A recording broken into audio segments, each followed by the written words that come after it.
ये समर उत्पन्न हुआ और देखा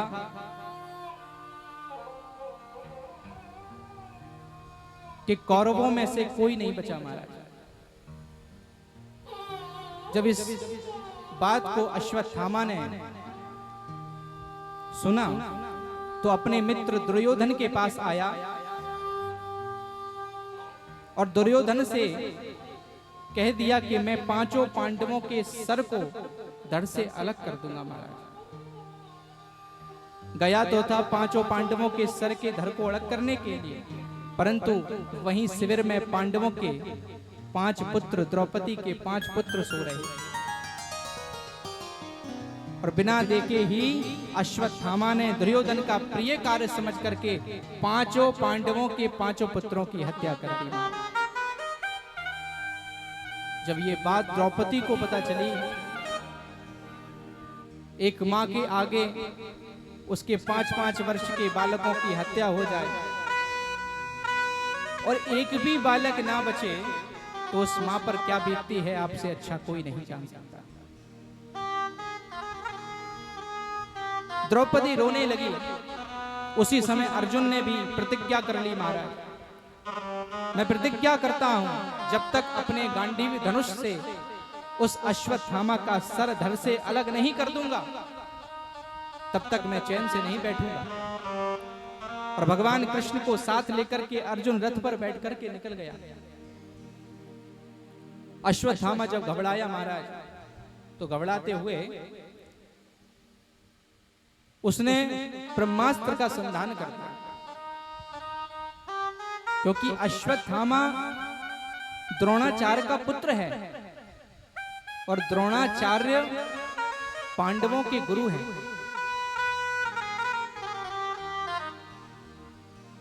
अब उसने अपने पिता से ब्रह्मास्त्र को संधान करने की विद्या तो जानी, परंतु उस ब्रह्मास्त्र को लौटाना नहीं जानता था।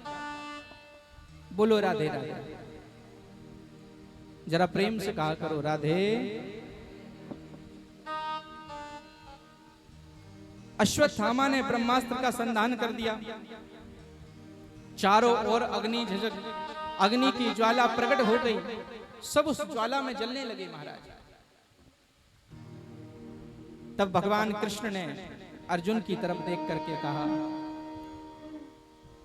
कि तुम भी तो अर्जुन ब्रह्मास्त्र का संधान करना जानते हो।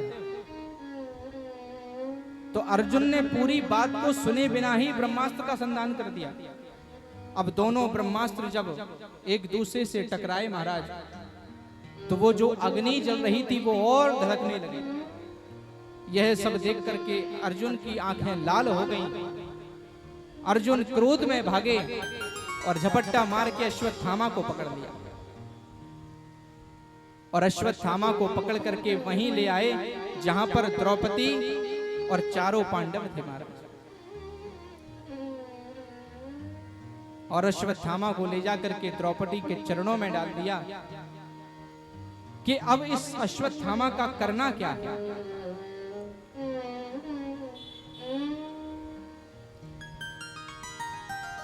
भीम ने अपनी गदा को संभालते हुए कहा कि करना क्या है, इसने कार्य इतना नीच किया है, इसको दंड भी वैसा ही प्राप्त होना चाहिए, मृत्यु के घाट उतार देना चाहिए। तो द्रौपदी ने अश्वत्थामा को क्षमा कर दिया कि आज मेरी स्थिति जो है वो कहीं इसके मां की स्थिति ना हो, क्योंकि मैं भी एक मां हूं, इसकी भी मां होगी, इसलिए मैं क्षमा करती हूं। अब अर्जुन ने जो प्रतिज्ञा धारण करी थी कि मैं अपने गांडीव से अश्वत्थामा का सर धड़ से अलग कर दूंगा, उस प्रतिज्ञा का क्या होगा महाराज? बोलो राधे राधे। प्रतिज्ञा तो झूठी चली गई। तो क्या किया? भगवान कृष्ण की ओर देखा। जब जब पांडव और अर्जुन कहीं विविधा में फंस जाते तो भगवान की ओर देखते हैं, और हम और आप क्या करते हैं? उन रिश्तेदारों के पास जाते हैं जो रिश्तेदार खुद अपनी स्वयं मदद नहीं कर सकते, वो तुम्हारी क्या मदद करेंगे? उस परमात्मा की ओर देखो, उस गोविंद की ओर देखो मेरे प्यारे। वही एक है जो तुम्हारा अपना है। उसके सिवा इस संसार में जो तुम्हारा अपना है ऐसा कह रहा है, उसको आजमाना हो तो विपत्ति के समय आजमा लेना। धीरज धर्म मित्र अरुणारी, आपत्ति काल परखिए चारी। धीरज की, धर्म की, मित्र की और नारी की, इन चार लोगों की पहचान अगर करना है तो आपत्ति काल में करिए। जब तुम पर विपत्ति आए, जब तुम पर संकट आए, तब तुमको पता चलेगा कि कौन सच्चा अपना है, कौन पराया है। इसलिए मेरे प्यारे, किंतु परंतु छोड़ करके मेरे ठाकुर से प्यार कर लो, मेरे गोविंद से दिल लगा लो, क्योंकि वही एक अपना सच्चा है।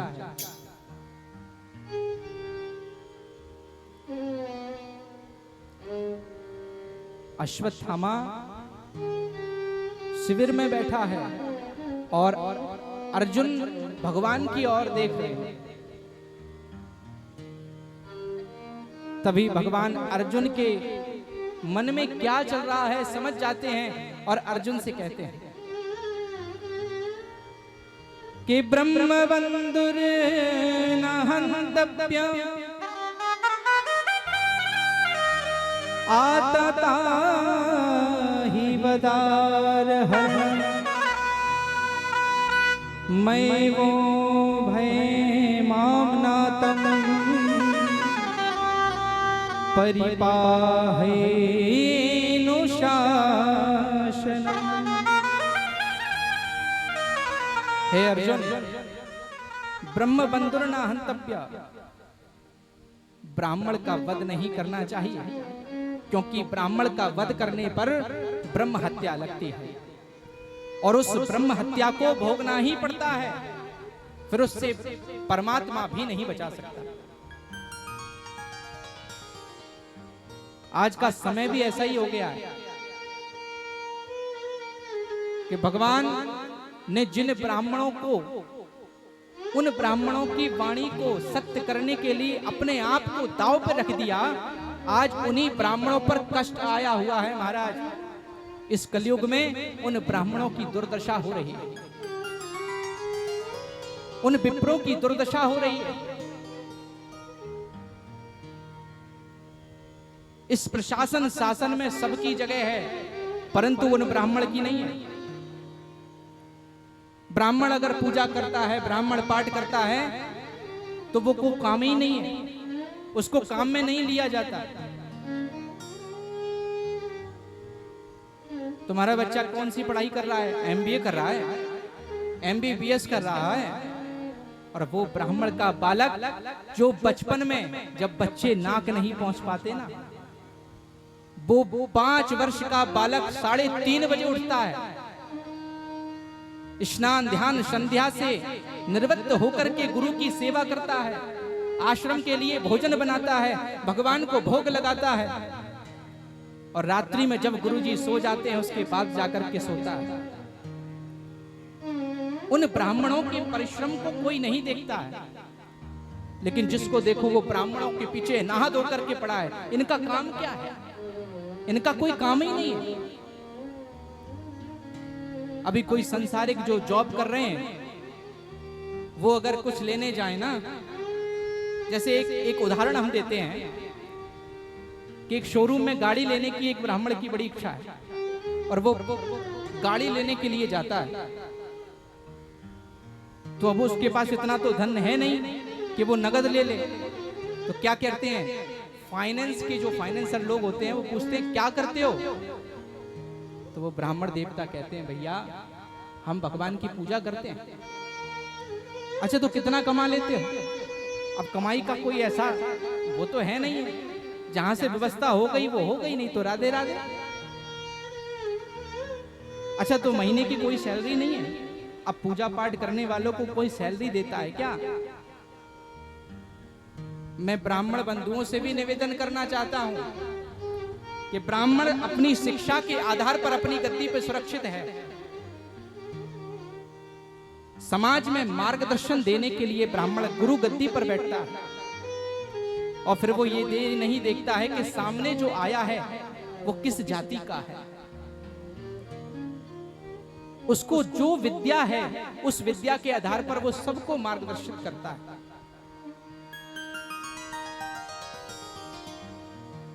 तो वो शोरूम वाला भी पूछता है कि कितना कमा लेते हो। पूजा पाठ करते हैं महाराज। पूजा पाठ तो ठीक है, कोई काम नहीं है पूजा पाठ। मना कर देता हाथ जोड़ करके, हम आपको कोई भी वस्तु नहीं दे सकते क्योंकि इसको प्रशासन में काम ही नहीं माना जाता। बोलो राधे राधे।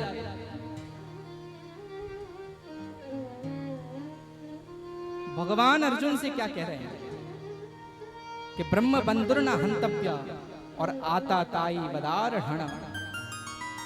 ब्राह्मण का वध नहीं करना चाहिए, आता ताइयों को छोड़ना नहीं चाहिए।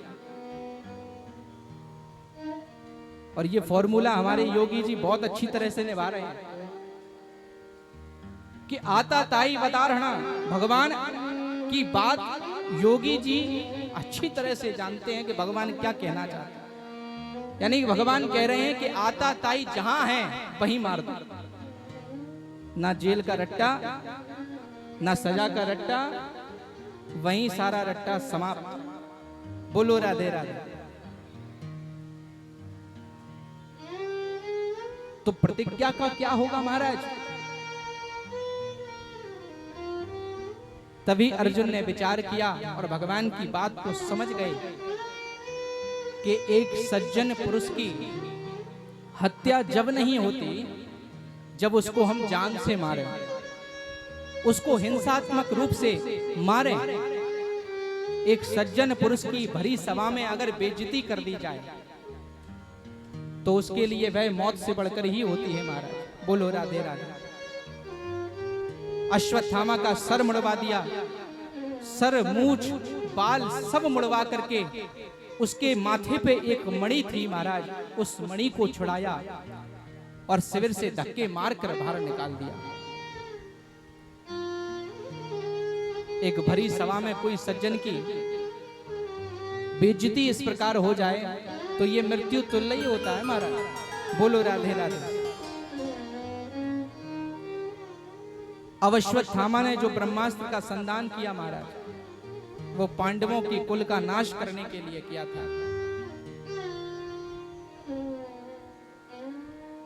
भगवान श्री कृष्ण अपने रथ पर आसीन हो रहे हैं क्योंकि भगवान को द्वारका जाना है। द्वारका में भगवान का इंतजार हो रहा है। यहां पांडवों की विजय हो चुकी है। जैसे ही रथ पर आसीन होने जाते हैं तो देखा वहां से उत्तरा भागी भागी चली आ रही है और भगवान के चरणों में हाथ जोड़ करके कहती हैं कि पाहि पाहि महायोगिन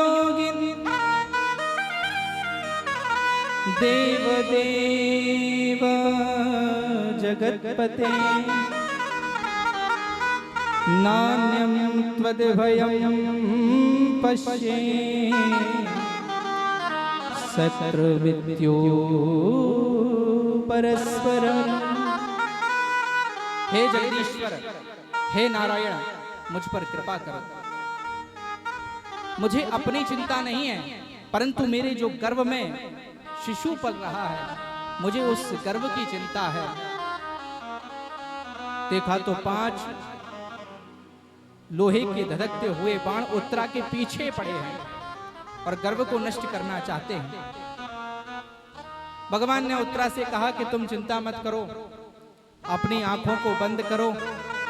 उत्तरा ने जैसे ही आंखों को बंद किया महाराज, तुरंत भगवान ने अपना स्वरूप अंगुष्ठ मात्र बनाया और उत्तरा के गर्भ में प्रविष्ट होकर के उत्तरा की गर्भ की रक्षा कर। उत्तरा के गर्भ में जो पल रहे हैं उनका नाम है विष्णुरात। इनका एक नाम और भी पड़ा। ये सबको टकटकी लगा करके देखते थे, इसलिए एक इनका नाम पड़ गया परीक्षित जी महाराज। भगवान ने राजा परीक्षित जी की गर्भ में रक्षा करी, दर्शन दिए, तब से ही राजा परीक्षित भगवान के परम भक्त बन गए। देखो बंधुओं, भगवान की माया अपना कार्य करती है और इसी माया से बचना भक्त का काम है। परंतु इस संसार में आकर हम माया को ही भजने लगते हैं। दिन और रात माया माया करते हैं, परंतु माधव को नहीं भजते। माया को सब कोई भजे, पर माधव भजे न कोई। और जो कदापि माधव भजे, तो माया चेरी हो। और जो माया को हटा करके माधव को भजने लगता है, तो वो माया भी उसकी गुलाम बन जाती है, उसकी चेरी बन जाती है महाराज। उत्तरा के गर्भ की रक्षा करके भगवान द्वारका जाने के लिए आसीन हुए, तो देखा कुंती मैया रुदन कर रही हैं और रुदन करते हुए गोविंद से कह रही हैं कि हे जगदीश्वर, हे जनार्दन, हे जगतपति, हे माधव, हे केशव, मैं जानती हूं आपने पल पल आकर के पांडवों की रक्षा करी है और आप मेरे भतीजे नहीं हैं, आप साक्षात नारायण हैं। मैं आपको प्रणाम करती हूं। जब कुंती मैया ने कहा कि मैं आपको प्रणाम करती हूं, तो भगवान रथ से नीचे उतरे और नीचे उतर करके गोविंद कहने लगे, अरे बुआ, ये तुम उल्टी गंगा काहे को बहा रही हो? होना तो ये चाहिए कि भतीजे को बुआ को प्रणाम करना चाहिए। तब कुंती मैया कहती हैं, आज माधव आप मुझे नहीं रोक सकते, हे केशव आज तुम नहीं रोक सकते, आज मुझे बोलने दो, क्योंकि आपने जो जो चमत्कार दिखाए हैं उनको नहीं भुलाया जा सकता। और कुंती मैया पूरे मन से भगवान की 26 श्लोकों में स्तुति करती है।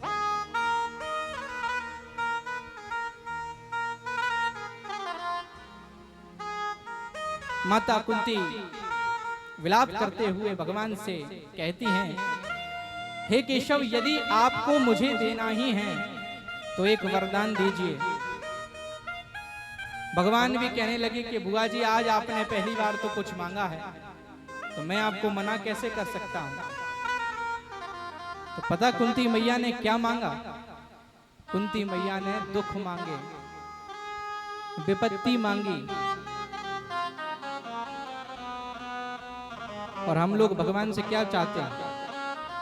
अगर हम एक लड्डू भी हनुमान जी के पास ले जा रहे हैं ना, तो वह एक लड्डू के बदले में एक बड़ा घर मांगते हैं, एक बड़ी गाड़ी मांगते हैं और ऊपर से बच्चों के लिए अलग मांगते हैं। बोलो राधे राधे। आज मंगलवार है, कल बुधवार है, इस प्रकार से दिनों के हिसाब से देवी देवताओं का वर्गीकरण कर दिया महाराज। अच्छा एक बार बताओ, मंगलवार है तो हनुमान जी के लिए लड्डू ले जा रहे हैं, अब बुधवार को बेचारे हनुमान जी देख रहे हैं कि कोई तो भक्त आ जाए कि जो एक बूंदी को टुकड़ा ही ले आए, महाराज लड्डू तो बहुत बड़ी बात है। सोमवार को भगवान भोलेनाथ भूत भवन के यहाँ पर वहीं नल लगे हुए महाराज खाली लोटा ले गए, और आजकल तो मंदिरों में लोटे भी रखे रहते हैं। वाई को लोटा, बाई को पानी, और ओम नमः शिवाय, ओम नमः शिवाय, ओम नमः शिवाय।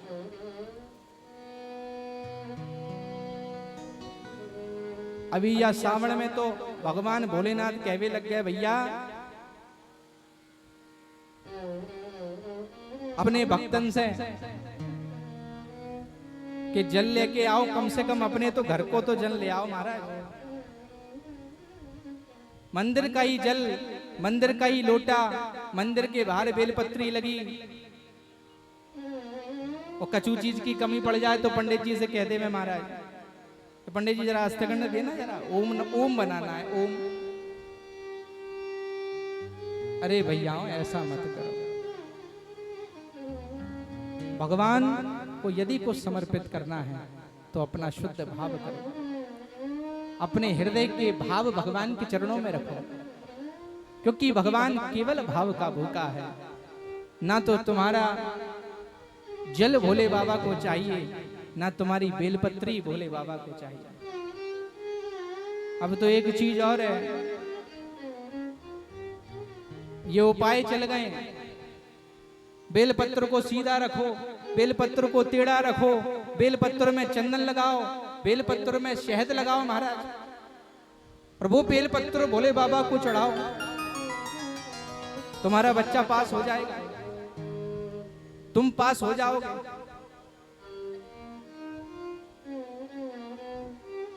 धर्मशास्त्र क्या कहता है? कर्म करो, फल की इच्छा मत रखो। कर्म करोगे तो फल अवश्य प्राप्त होगा, आज नहीं तो कल होगा। और ये तो कर्म भूमि है साहब, यहां पर एक एक कर्म का हिसाब बहुत अच्छे से होता है। बोलो राधे राधे।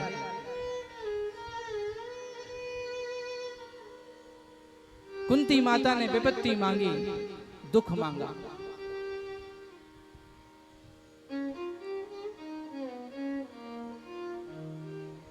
मनुष्य का स्वभाव है कि वे दुख में तो भगवान को याद करता है, परंतु सुख में नहीं करता। यदि अगर कोई सुख आया है तो हमने किया है, अरे बड़ी मेहनत करी है, हमने इतनी संघर्ष किया है, कैसे कैसी जगहों पर हमने अपने आप को रखा, एक एक पैसा बचाया, बड़ी मेहनत के साथ में इतना जोड़ करके आगे आए हैं। और अगर दुख आ जाए, हे भगवान जे हमारे लाई धरो तो। बोलो राधे राधे। दुख में सुमिरन सब करें और सुख में करें न को, जो सुख में सुमिरन करे तो दुख का को। कुंती मैया कहती हैं, बस सुख के माथे सिल पड़े, जो हरि हृदय सो जाए, और बलिहारी दुख की जो पल पल नाम जपाए। ऐसा दुख मुझे स्वीकार है जिस दुख में आप तो हमारे साथ रहते हैं, आपका नाम, आपका स्मरण, आपकी भक्ति, आपकी पूजा तो हमारे साथ रहती है। तो वो विपत्ति ही अच्छी है महाराज।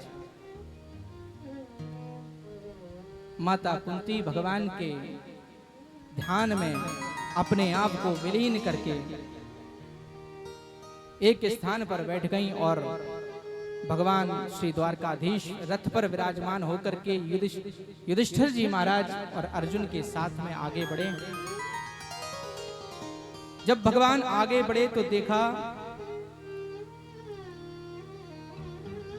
भीष्म पितामह बाणों की सैया पर लेटे हैं, क्योंकि ये भीष्म पितामह को इच्छा मृत्यु का वरदान प्राप्त है। जब तक ये नहीं चाहते, जब तक मर नहीं सकते। और भीष्म पितामह सूर्य भगवान के उत्तरायण होने का इंतजार करने लगे। भीष्म पितामह बैठे इंतजार में कि कब माधव के दर्शन हो जाएं, कब कन्हैया आ जाए, कब गोविंद आ जाए, और उन्हीं के सामने उनके चरणों में अपनी आत्मा को विलीन कर दूं। जैसे ही द्वारकाधीश युधिष्ठिर जी महाराज ने पितामह भीष्म को देखा तो सारे पांडव रथ से उतर गए और सारे पांडवों ने विश्व पितामह के पास जाकर के पितामह को प्रणाम किया।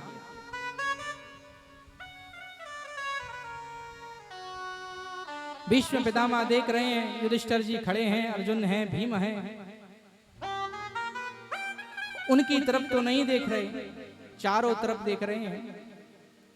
और भीम भैया के पीछे भगवान श्री कृष्ण छुप गए। तो युधिष्ठिर जी महाराज भगवान कृष्ण को कहते हैं कि आप सामने आइए। और भीष्म पितामह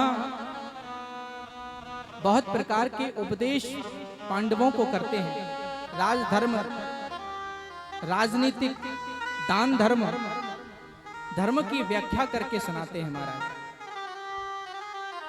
परंतु भीष्म पितामह को इंतजार किस बात का है कि एक बार माधव की झांकी का अवलोकन हो जाए, उनकी झांकी का दर्शन हो जाए। और एक बार अगर गोविंद के दर्शन हो जाए फिर क्या कोई जीना चाहता है? भक्त तो यही कहता है एक बार भगवान बस मिल भर जाएं, एक छटा के दर्शन हो जाए, फिर जीने की इच्छा नहीं है। फिर किसके लिए जीना है? बोलो राधे राधे।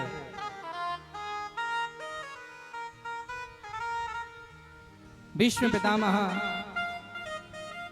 भगवान के सामने आने का इंतजार कर रहे हैं कि एक बार गोविंद के दर्शन हो जाएं और मैं अपने नेत्रों को बंद कर दूं।